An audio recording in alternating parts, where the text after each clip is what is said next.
Muita gente acredita que o conflito no Irã não vai trazer implicações de longo alcance, né, que seria mais um conflito regional, sem grandes impactos no resto do mundo. Só que essa visão pode acabar pegando muita gente de surpresa, porque a realidade é outra. Hoje, a gente vai focar na análise dos riscos que o conflito com o Irã e os Estados Unidos traz para a economia global e no porquê de tantos economistas acreditarem que o impacto real disso tudo pode ser muito maior do que a gente estava prevendo. Então, nesse vídeo, você vai entender como as sanções e a economia do petróleo ficam no centro desse conflito, por que o Estreito de Hormuz é um dos pontos mais sensíveis do mundo, do planeta inteiro, quais podem ser as consequências globais e as alternativas para o mercado, quais outras opções além do petróleo podem surgir e, por último, qual pode ser o impacto regional e os custos de uma guerra nessa escala. Vamos falar sobre isso? O Irã é um país economicamente isolado por conta de algumas sanções que ele vem sofrendo nos últimos anos, nas últimas décadas. O país é regido por leis religiosas, como eu já falei no último vídeo, e inclusive é acusado de apoiar grupos como o Hamas e o Hezbollah. E o Irã chega até aceitar um acordo, alguns anos atrás, um acordo nuclear para poder aliviar essas sanções que ele sofreu, né, em troca de limitar o seu programa nuclear. Só que os Estados Unidos saiu desse acordo alguns anos depois da criação do mesmo. E em 2025, no ano passado, a ONU voltou a considerar que o país não estava cumprindo com o combinado. Com isso, as restrições que o país tinha acabam voltando, né? Principalmente por conta do medo de que o Irã estivesse desenvolvendo armas nucleares, o que é um perigo iminente, a gente já sabe disso. Mas mesmo assim, o Irã continua sendo uma peça muito chave e quase que central no mundo inteiro no mercado de energia, especialmente no petróleo bruto. Apesar das sanções que visam barrar essas vendas que o Irã pode fazer, o país mantém os seus embarques usando canais de mercado paralelo, mercado negro, uma coisa mais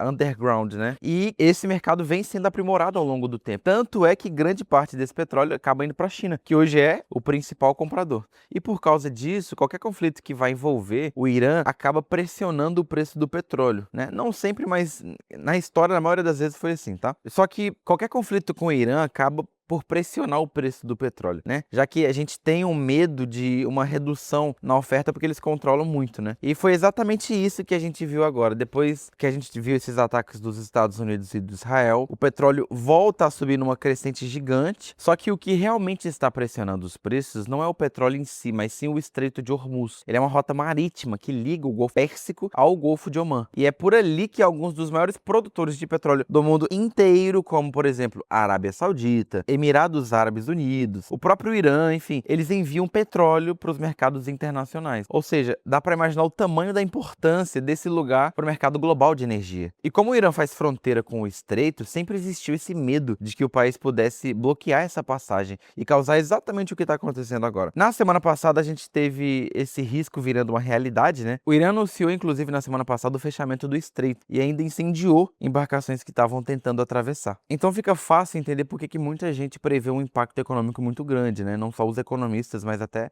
mesmo os entusiastas da economia. Se o fechamento do Estreito de Hormuz continua ativo, o preço do petróleo deve com certeza subir nas próximas semanas no mundo inteiro, tá? Não só uma coisa regional, já que esses países vão precisar buscar outras rotas, né? Eles vão precisar de outras alternativas e mercados para poder vender. E o petróleo está praticamente em tudo: geração de energia, combustível, enfim, até na produção de vários produtos e materiais. Quando o preço do petróleo sobe muito, o custo dessas coisas acaba sofrendo também, porque é uma questão de efeito cascata. Existem algumas alternativas ao Estreito de Hormuz que a gente tem hoje como possibilidade, mas por conta do risco, do histórico de bloqueio, teve alguns países que criaram rotas diferentes. Por exemplo, a Arábia Saudita, que tem um oleoduto com capacidade de cerca de 5 milhões de barris por dia até o Mar Vermelho, e os Emirados Árabes Unidos, que também tem uma infraestrutura que chega direto ao Golfo de Omã. Por isso, é muito provável que 20% da oferta de petróleo global simplesmente desapareça, como a gente está ouvindo aí muita gente falar. Só que mesmo assim, o conflito já causou alguns danos, coisas assim, de infraestrutura mesmo, coisa importante de região. Teve refinaria, teve base militar, teve área de armazenamento de petróleo, terminal de combustível, teve até porto de Omã, para vocês terem ideia. Ou seja, o impacto ainda pode ser bem forte. Além do petróleo, o bloqueio do Estreito de Hormuz também pode afetar um outro produto, que é o gás natural, né? O gás natural liquefeito, que é usado para aquecer casa, gerar eletricidade, enfim, é usado como combustível também. Se esse fornecimento for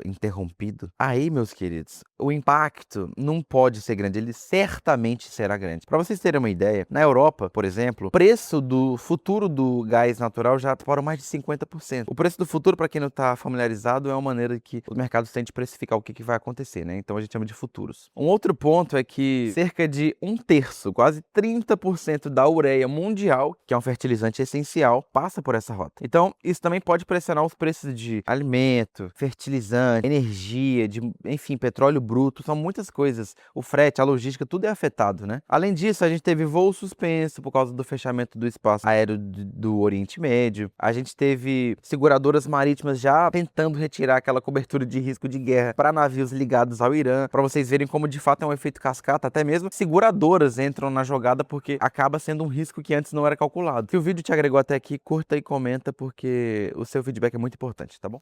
Bom, a pressão tende a aumentar nos países vizinhos, né, principalmente nos do Golfo, que dependem diretamente das exportações de petróleo, né? Se essas exportações forem afetadas, a receita de alguns governos pode cair rapidamente, o que vai não só gerar um efeito cascata, mas agora dominó, né? Olhando por esse ponto de vista que é muito pior. A guerra costuma trazer uma fuga de capital. Isso vocês já estão acostumados a ouvir as pessoas falando. Tem menos atividade econômica, tem mais inflação na região, o país precisa criar métodos novos, né? O aumento do risco também desestimula uma série de setores importantes como turismo, que é vital para vários países do Golfo. A gente tem risco direto de danos à infraestrutura. Ninguém vai querer ir para um país onde está tendo guerra. Isso já tem acontecido, na verdade, em certa medida com a Saudi Aramco, né? Que é aquela petroleira estatal da Arábia Saudita e a maior do mundo, inclusive, tá? By the way. E que tem sido alvos de ataques de drones. Só que, embora até agora sem grandes danos à sua estrutura, isso passa uma mensagem, né? Ou seja, do impacto imediato na região até possíveis pressões inflacionárias, que é um outro cenário, interrupção comercial, etc e tal, um conflito desse tamanho pode ser bastante disruptivo, né, para a economia global. Mesmo com o Irã relativamente isolado, mesmo que ele esteja já sancionado há muito tempo, mesmo que ele esteja numa posição não necessariamente de muito privilégio em termos de comércio exterior, e se a guerra se prolonga, esses impactos podem ficar ainda maiores. É claro que tudo isso ainda é uma estimativa, galera. Isso tudo é baseado numa possibilidade da escalada do conflito. A gente está tendo essas tensões, é uma guerra de fato, mas até então a gente não tem uma coisa gigante, né? Tem um ponto muito importante que é que a história do Oriente Médio mostra pra gente que as guerras nessas regiões muitas vezes se expandem para muito além do que era o que parecia no início. Também não dá para saber quanto tempo esse conflito vai durar, não tem como a gente dizer com certeza. Você vê até mesmo falas um pouco complicadas de Donald Trump, do Irã, dos representantes, de gente envolvida, mas não tem como ter certeza de nada. O que é algo que eu já falei em outros vídeos, mas eu vou salientar de novo, é que tem outros países envolvidos nisso, né? Tem Rússia, tem China, que tem relações importantíssimas com o Irã. E mesmo se o regime iraniano cair, ainda existe um risco muito grande de a gente ter aquele vácuo de poder, né? E novos grupos assumiriam o controle, como já aconteceu no passado, gente. Isso é história. Por isso que qualquer previsão de duração do conflito ainda é muito incerta. Eu não recomendo, inclusive, que vocês acreditem piamente que essas previsões elas vão estar corretas, de que as informações que a gente tem hoje da grande mídia, dos influenciadores, elas estão corretas porque elas não dependem da opinião dessas pessoas. Isso não é também só sobre história. Isso é sobre o que está sendo construído agora, o que é uma coisa nova. A gente está passando por um momento muito novo da economia. Então, no fim, para a gente poder ter acesso ao resultado, tudo depende de quanto tempo vai durar esses conflitos, né? Porque quanto mais longo, mais amplo ele for, maiores a gente tem chances de ter impactos muito grandes na economia. Se inscreve aqui no canal se você gosta de vídeos como esse. Obrigado por você ter assistido até aqui. Eu sou o Henrique Boteles e até a próxima.